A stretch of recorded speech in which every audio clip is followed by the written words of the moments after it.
I started my journey into the world of journalism about 5 years ago. I was then invited to take part in a project where my job was to teach the basics of futures research methods to a group of Finnish journalists. As we worked together, I was gradually introduced to the problematic situation journalism and the media world in general was coping with.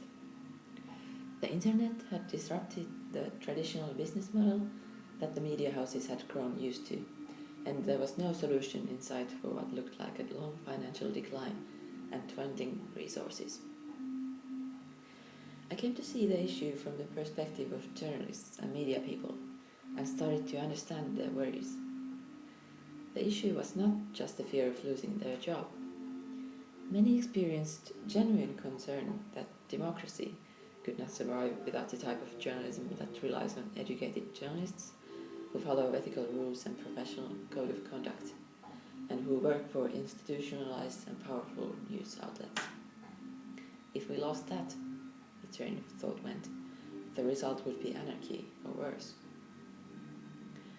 Somehow the crisis in the media world seemed to be a reflection, or maybe rather like a symbol, for all the other major changes taking place around us.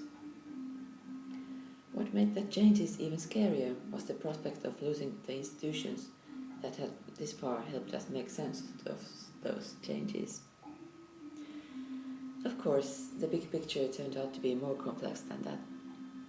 From our various discussions, workshops, and interviews, the most lasting impressions have been the values that sustain the idea of journalism.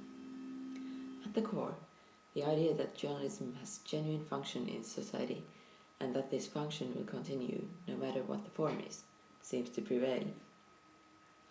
Digitalization may have destroyed a well-working business model, but on the other hand, we now have technology that would have seemed like magic for journalists of the 1980s, and the citizens have never been so educated, informed, and connected, and so eager to use and co-produce journalistic content.